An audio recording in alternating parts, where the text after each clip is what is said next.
Hello, this is Javier Andrade. This is my first video for Practicum 2 EDAM 5336. This PLC took place on March 28th, 2024, where I was meeting with the third grade math team, which would include the third grade math teacher and the math practitioner that works with several grades. This PLC mostly went over what I would be doing for my PASL Task 1, and as well there was some pre-discussion, pre-planning that's referenced throughout the video. They call the early childhood. Oh, the week of the young child. The week of the young child thing. So I've been outside, so I'm tired a little bit. That's perfectly fine. So as I've mentioned, I want to go over the third grade math scores. When I was looking at the campus improvement plan, or not the improvement plan, The needs assessment? no, not the needs assessment, the TAPR. The TAPR report, Yeah. yes. So looking at the TAPR, I was looking at which star scores were, like how they were performing, and the one that was the least productive from all of our school was third grade math specifically. We were under the district and state performance, not by too much, but as far as our school, that was our lowest one. So I thought we could target that one, as I had mentioned. I know you sent me this is the benchmark analysis. Mm-hmm.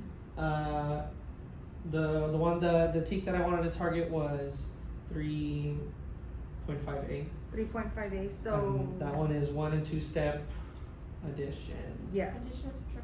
Addition and subtraction. So what we're gonna go over today, I would like to just see any relevant data that we have currently, so that we can plan for something that we could do with these students. Hopefully by STAR. I know STAR for us or for you guys is gonna be in what, 2 weeks? 3 weeks. 3 weeks. So we have 3 weeks to maybe do something to just improve that. I think improving this, addition and subtraction would benefit in other things that they're doing and other problems as well. So I think it's like how you guys mentioned, it was a good TEAC to target. Yes, so like you mentioned, TEAC 3.58 does deal with representing 1 and 2 step problems involving addition and subtraction of whole numbers up to 1,000, and then it loves to give them problems like they're either going to give them the pictorial models or it's going to give them the number lines and equations, and we're seeing a lot of that. We've seen it the past 2 years on STAR, I believe, and we noticed it when we initially taught the TEAC during the school year. They are struggling with reading the word problem first off, and then they do the first step and say the first step is adding.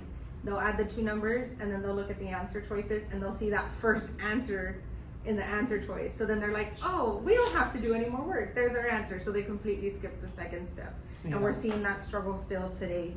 On the board, I have presenting the benchmark data. And as you can see here, number 7 was 3.5A. And the correct answer was supposed to be letter D. And only 42% of them were able to solve that it was letter D. Wow. And here you can see that there's 23% for choice A, 21% for choice B, and 13% for choice C. So this is showing us that they're either not reading it correctly or they're just guessing at this point. So it's, since there was 3 categories with more than 10% being chosen, we're gonna have to reteach and reevaluate this TEAC in the next coming weeks. Okay, and I know it's 42%, but this is percent of all third grade, or is this percent of all third grade? Oh, okay, really? Yes. All third. And you can see that the choice is A. A is the highest, 12%. 23%. Usually that's what they will do. Like if they add, the answer of A will be there. Usually, as soon as they add, A is usually the answer choice for the first step. Just for adding. Oh, okay. Or if they see 3 numbers, they'll add all 3 numbers, and A will be the answer for all 3 numbers when they add. Interesting. So you know why they're choosing those answers. Yes. And usually it's because they only see numbers, and we tell them circle numbers, but they didn't read the whole problem. They just circle numbers and circle the numbers, and they add everything. Oh, A is the answer. Interesting. I know you said that I guess I'd understand this more from the students that are emergent bilingual are like the ones that are like Spanish speaking. I can understand that they're not reading the entire problem because they don't understand what they're reading for the entire problem. But I'm surprised it's like more than just that group of Yes. students. Yes. They just And- see the answer and well, their first answer and they just go with that. And you see it here on number 23 as well. The benchmark, it's the same TEAC. And the answer choice was letter D, and only 10% of the students were able to figure out it was letter D. Wow. The majority picked letter C, and they got confused on it. And one thing we're also seeing is, like you mentioned about maybe the emergent bilinguals having trouble because of that language barrier, which we are seeing in one of our classes. But another one is that the kids are seeing maybe the beginning of the sentence, or like you said, the numbers, and then they're just kind of trying to plug it in as they go. They're not taking the actual time to read the question in its entirety, even though we've done the questions, and we'll stand up there and I can show you an example of what the questions look like right now. Where we tell them, okay, this word means what, and they're able to tell us, oh, this keyword, like the word and in between 12 and 26. Oh, and means we're gonna add it. They can tell us the steps to do when we work on it together. Yeah. It's just, I feel like it's also a little bit of a confidence thing. Like they don't trust themselves enough to know, okay, this is what I need to do and I'm gonna get it done. For my higher groups that are struggling. Yeah. Interesting. What was I gonna say? This benchmark, when was this taken? This benchmark was taken March, let me check real quick. Because that's on a Friday. We took benchmarks the week before spring break. So it was the 5th. The 5th through the 7th. 5th through 7th. March 5th through 7th. Alright, cool. You said you could show me an example Yes. questions. Let me pull up one of the exams. Give me 1 second, I apologize. No, there's no rush. We got time. As you can see here, the different scores. They weren't that great. Details. What number was it that I said? I apologize. It's 23? 23. Let's go to 23. So like 23 here. Oh, this one also really confused them because even though it was a 2-step problem, it had strip diagrams involved. So this is where like the pictorial models come into play. And the question says 2 friends played a game. The first friend, do you mind if I stand up to like, No, yeah. to show you how we do it? Kind You're of? good.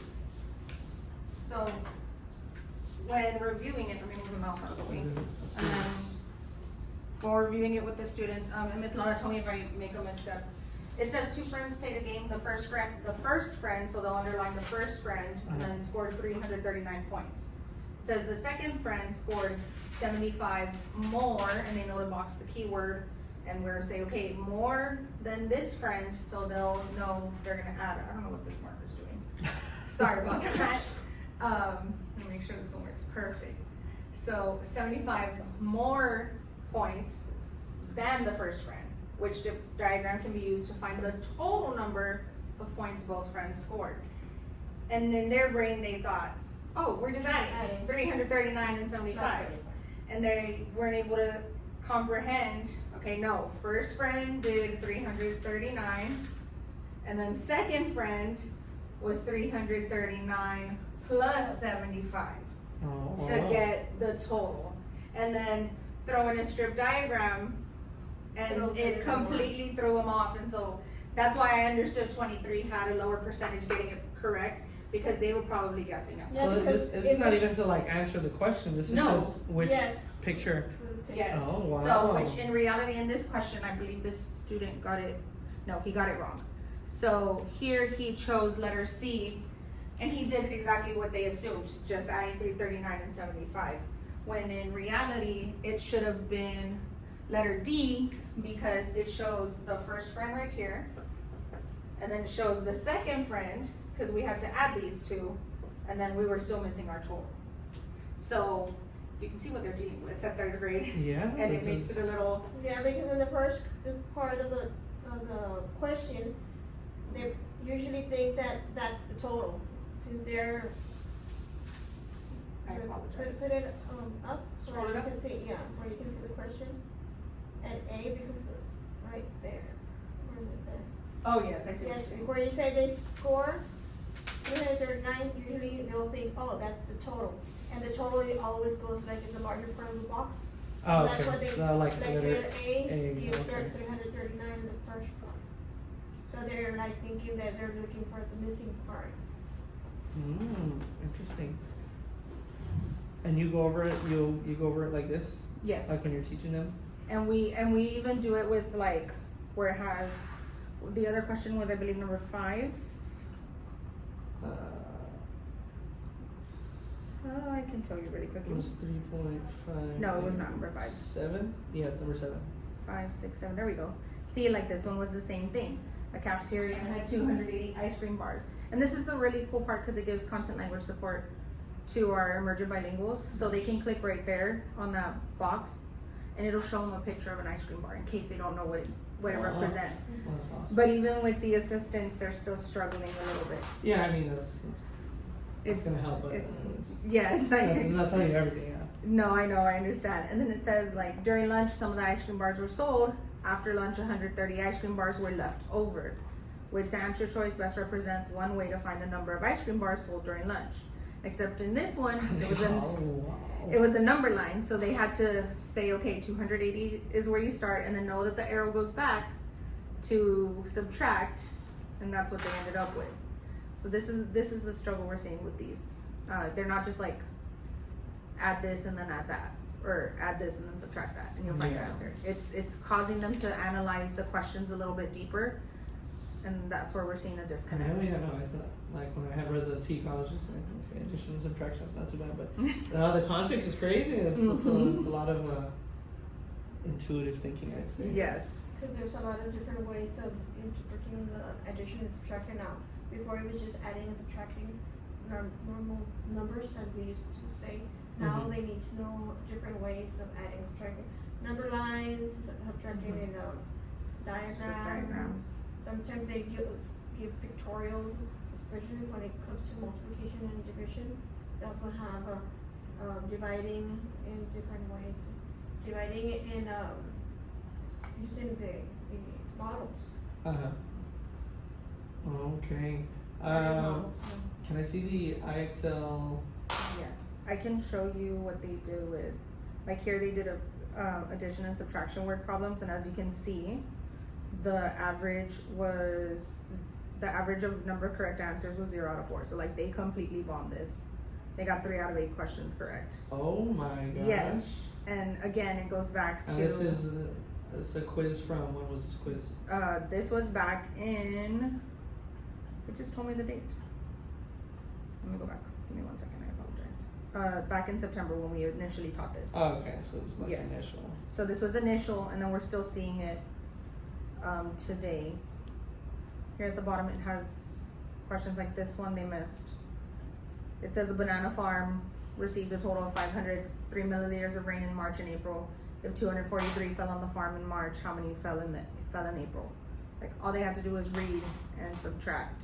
And Well, it's a they little struggled. bit more This one, straightforward, yeah. this one is a little bit more straightforward with IXL, but still a struggle. And it adds into the 2-step one because we're also seeing the struggle of some of them like to add or subtract from the hundreds place.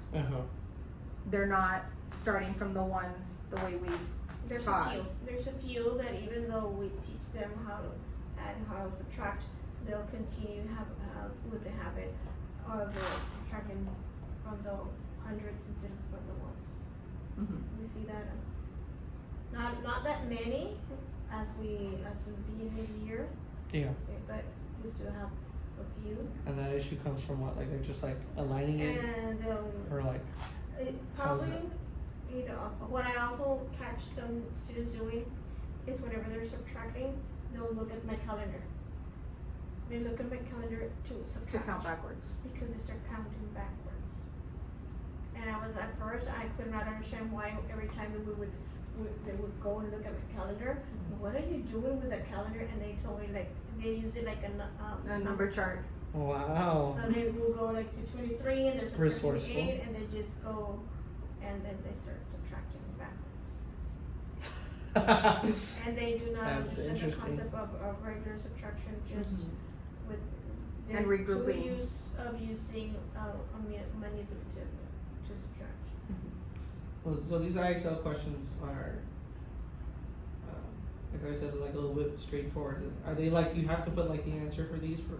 Yes, they have to type it out, but with these they were having to do it on a scratch sheet of paper, and that's where we were seeing the struggles with the subtracting and the adding. And then we would use the Sandra Garza examples for the 2 steps when we implemented the 2-step ones right after. And yeah, it was the Sandra Garza ones are a little bit more word problems because she makes it similar to what Star is asking, and so that's where they're getting caught up in it. Yeah, that's what I was gonna ask. Like, what's more representative of what it looks like in Star, like the benchmark or like the IXL? Benchmark, because the benchmark was last year's Star test. Oh, okay. Yes. Oh, okay. So this is how they would Yeah. perform. So the 4th graders right now took the test that our 3rd graders took as their benchmark. Very interesting. Students passed 52. I was looking at. This tells you the average score 53. Is that 53 out of 100? Yes. But if you look at, I passed. so that was based on the passing standard of 70%. Oh, okay. Here is Which where you would be see what meets? Oh. here is where you see the below approaches, meets, and masters. Do I have that or is that? Yes, you have it in your email. Okay, let me see. I was like, wait, just hello, just kidding. Mine's the one that's connected.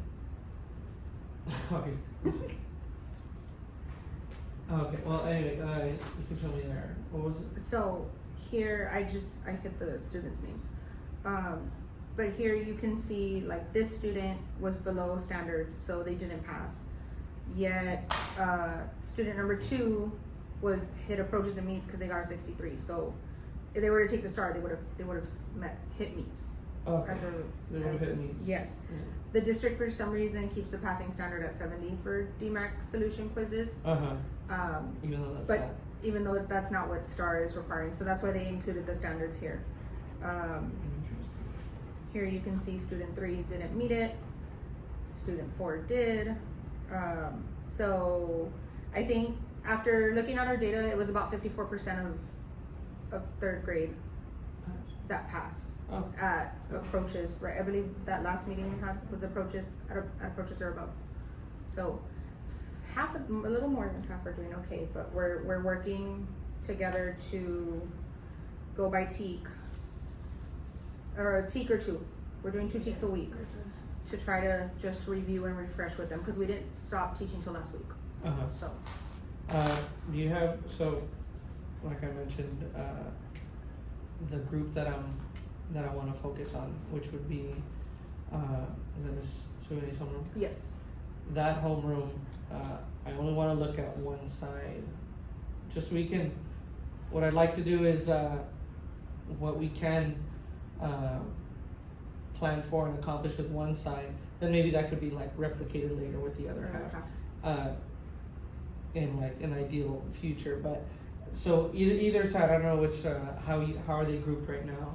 Was it just like separated in half, or was there a reason for how you separated them into the classrooms? Yeah. So we have one class that is GTs and non-LEPs, and that's the higher group. That's the high achieving group. And then I have the mixed class, so I have non-LEPs and bilinguals in there because we were only allowed to have one class that was mixed. And then Miss Suini's class is all bilinguals. So because we had to keep all the bilinguals together this year. Okay, and for that bilingual class, when you split them into the 2 halves, was there a reason for that, or was it just? We decided to start the splitting because we felt that they're too big of a group to focus on independently. So we split them so she can give time to that group, and I give time to the other, and then we still end up switching, so they're seeing both of us. Yes. So Cool. that was the decision that we just felt like they needed a little bit more one-on-one time. Smaller groups focus more and get to see each individual's work and if they're working. Because sometimes, you know, when there's a large class, we focus on some students. By the time we get to the other ones, time is running. And where's your work? You haven't done it. Go get this. And that way, we're more like, it's around how many students? 8. It's 8. No, it's 10, 10? for that class because they're 20. There's 20. Okay, that's 10 and 10. Yeah, we get 10 and 10 each. And that way we can focus more on the students' needs. And it's helping us be able to see like, okay, no, this is the step you're messing up on. Let's double check this. Yeah. Go back to this I step. think that's excellent. I think that it was split when I think you had explained it to me that it's like you guys still rotate the class, but then like it's split into the 2 sides. But like I said, my question is, when you split that class, was there like a reason for why some students got like put in a certain on this side and then this side? I think we did put them because they get pulled out for some. Pulled yes. out for sped.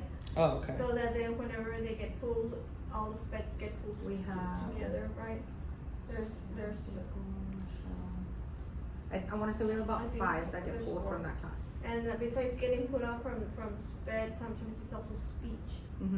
That's Okay. the same. Okay, well then I would like to look at or focus on the one that's not having pullouts, like just so we can have more of a control of these are consistent. So I don't know. I mean, I can look at the student list later, but just for when I do go like observe and like see what's going on, I would like to look at that specific half subgroup. I get that group first, Yes. because she gets the one with the pullouts first. Okay. So I get them first, and then Miss Lara gets them second. Okay, cool, excellent. From that subgroup, do you have any work that I could see? If you don't, that's fine. You can look at that another time. Am I understanding that No. right? No. No, they're not. I This is can- the other group. This is the other group. I can pull out of it. I have some assignments. Because we do a little bit of everything online, so that's that subgroup. Okay, perfect. Well, while you're looking at that, I have a question here that I'm gonna try and Go for it. address when I'm doing my task. It says, describe the significant problem or the challenge that we chose, and what is the impact of that problem on instructional practice and student learning. So with them not being successful in this TEAC, how is that affecting them outside of just questions there? Is that like permeating into like other areas where they're also I think they're- struggling, I or is think- it very I like? think it's the other way around. I think it's because since they're struggling with reading, because most of them are the ones who come out with the what do you call it? Pre-primer. Pre-primer. So since they're already struggling with reading, now when it comes to word problems, they struggle understanding. The thing is that the computer reads to them, but sometimes the reading of the computer It's is too fast. or it's very robotic. I don't know how to say it, but Yeah. But when we as teachers, we emphasize more like where. Which one? And we're saying and, so what, like 79 and 34, so what are we gonna do? Oh, we're gonna add, because we're emphasizing the and the computer's not gonna do that for them. Yeah, I was just gonna read it straight. I think it has to do a lot of, since they're very still low in reading, so, and some of the questions are a little bit longer to read, and they're gonna get frustrated easily when it comes to reading a math problem. They like to see more like whenever it's visual. If it were to be more like just adding, subtracting, multiplying, probably they could do a lot better. But a STAR test requires a lot of reading too. Yeah. Vocabulary, understanding the vocabulary. Yeah, that's what I figured. Experience also has to do with it. I think that if they have not very much experience at home of going out and doing things on I guess the experience of going out more, and if they're just playing inside the house and getting games and watching TV, sometimes they don't have that experience of other kids. Yeah. And it also helps whenever they're talking about something, they can make connections right away and understand what the problem is about. Mm-hmm. But if they've never been to the zoo, or like one time I remember very clearly about we're talking about snow, something to do with snow and plotting snow, and here in Laredo we don't get snow, Yeah. so they could not really connect that. I'm trying to pull up the. Oh yeah, no problem. Yeah, no, whenever like Can you borrow your pencil? yeah. Oh no, just kidding. I have. Like whenever we do like the fun days or like the fun Fridays or anything, like I have like some games in my class, and like I'll buy games, and like I'm thinking of what's that writing one, Pictionary, Sure. and then like we'll get the card, and then it just it's like like parasailing or something. It's just like I show that what's this, I'm just like I don't know. Yeah, if you don't know what it is, it's like an extra layer of not understanding the question. Sometimes even with names, they just get stuck with it. What is this name? And I just tell them, don't worry about name, just put there your name, Miss Lara, or like names of teachers. They want to figure out like what name is this, and they'll different. Since they in STAR, they put different culture of names. So sometimes that throws them off. I know. Yeah, I was. Shunny courts and stuff. I had walked in on a they were like doing some test in science class, and then someone was like, Mr. Howard, you know what this word is? I don't know what that is. And it was like Antoine or something. And I was just like, that's a name. Just kidding. It was just like what was it? Is it a rock or something? Yeah, I was trying to figure it out. So yeah, no, definitely. So here you can see. I was trying to pull the report specifically just for the class. Okay. This is from when we took the progress monitoring back in November, when we introduced one step and two step equations. And you can see here on the passing if they passed it or not, and out of the class of 20, only 6 of them passed and understood it. So because I know you wanted to see some work, but I don't have No, that's totally fine. we use a lot of DMAC to do their work on it. And awesome. but here you can see like number 2 was 3.5A, and here you can see that 45% of them, or only 9 of them chose letter D, but you had 8 who chose letter A. Yeah. Same thing for number 3, only 25% of them got it right. And this was specific to that class, the one that you were talking about. Yes. Or the one that we're focusing on. So yeah, you can see here how they're struggling. Okay, so. And here you can see the responses, like what everybody chose. And then here you can see they're completely off on this one. And then they didn't even put it correctly, because those are the ones with the gridables. So they have to know hundreds, tens, ones. So if it's like 9 or whatever, they'll put it at the hundreds, so it counts it wrong. Yeah. So it's little things like that also. Yeah, no, I definitely need to be a little bit more familiar with how the word problems look, just for myself. But I have another question that would apply to later. Like how I said, this is, or like how you guys mentioned, this is not an issue just for that one class. Even though I'm focusing on that one class, you said that there's other students that are having the same issue. So, how can we? What can we do with this group of students? Or we get to start planning. What can we do with this group of students that could apply to all the students, not just that class, but like how can we work on that for the GT students and for the non-lab? For how can we apply that to everyone? Like a solution, because I know that you said some of the issue is that they're skipping steps. Like they're doing the right calculations, but they're not. They're still getting the answers wrong. So, I guess we don't have to answer that question right now, but just thinking, as we're doing this, how can it be replicated to fit all the students so that they can all be getting these answers correct? We can implement that. I forgot the name of what it's called that Sandra Gamsa mentioned. the paper where we're analyzing it, so they have to write the keywords, and then they have to write the step, and then they have to like examine it and all that. Oh, we did it under training, I just don't remember what it's called. But basically we take the problem and we would just break it down. We break down what the keywords are, which ones are telling us, okay, this is gonna add, this is gonna subtract, and then doing the actual work here. And then if they need to analyze what they did wrong here, explain what they did wrong here. Mm-hmm. We could do that. Manipulatives. Yeah, I think it's more like about breaking down problems, taking it like as, I don't remember, I think I remember what you're talking about, I remember the end of it. But, where they think, they have to plan, right, is that Yes. the one, where they have to plan the problem and, just decide if they're supposed to add or subtract. Maybe that's what we have to probably do, like, for them to take more time and for show evidence that they're planning.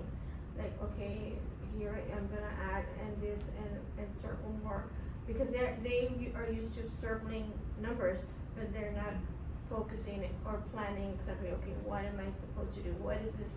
I tell them that a problem is kind of like a little story. What is this story trying to tell me? Am I supposed to add, subtract, or multiply or divide?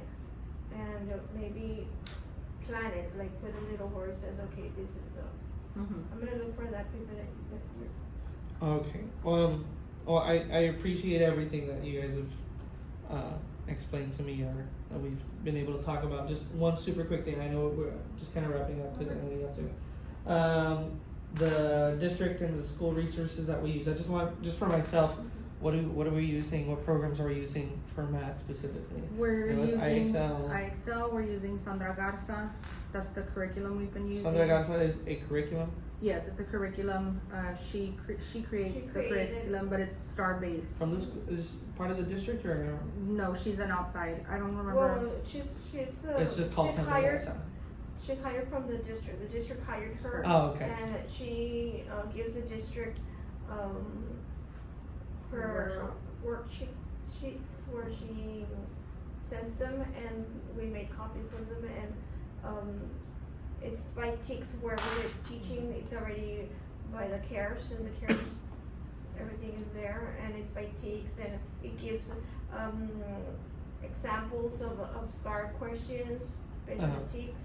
And it gives samples, plus it gives Hold on, you're good. I was just so I can like be aware of what samples I'm gonna be looking her for. packet has Like here's her, like here's her review packet, but it's broken this down. This is the one that we're using right now, the star review, because it's broken by. It's broken down by T's. Oh, that's so So she cool. gives us the answer keys, and this is review 1. So like she's gonna be doing the review 1 packet with the students, and I'm doing a review 2. So they're still get from both of us. That's And awesome. they're all star. And they're all star reviewed. Oh, that's awesome. Okay, IXL, Sandra Garza, Serious Online, Serious. which is another one that's supposed to mimic what the star platform is gonna look like. I've been using 99 Math to work with multiplication facts. It basically is a game, and you can either do 3 rounds of a minute and a half or 3 rounds of a minute, or you could do 2 rounds of 5 minutes. And so you get to pick. It's a really cool website. They actually really enjoy it. Like here it gives you the option where you can do adding, subtracting, multiplying, dividing. I've been focusing a lot on the multiplying and dividing because they get a lot of questions for that. Yeah. So here you can see that they got like 93%, gives them the examples, and it's just like how fast they can get their facts, because we're having a little bit of issues with the multiplication charts. One of the things that Sandra Garza has explained, and this is what we do every year, is that they give them a blank chart. Grid paper. Oh, yes. So they fill it out with the multiplications, because if they do them themselves the They day can of the use it. test, they can use it. Yeah. So that way they can use the multiplication chart, but it was created by them. Yeah. So, but now we're having trouble, like, more than half of the class can probably create it on their own already, but right now There's a select few. there's a few, very few, but we still have a few, probably about 10 maybe. 10. From the 3rd grade that will not be able to do it. Yeah. And I'm not And talking it's like a about, resource I'm for not talking themselves. about the sped kids. Because even they are the most, Because like even they're able even to some more time. sped can fill the multiplication chart. No, yeah, no, it's It's just the other regular kids that we have that. What else do we use? Just that, right? Yeah. Right now, Because just right, those three. we have some books, but we're no using them, perfect. yeah. No problem. All right, thank you very much. I appreciate it.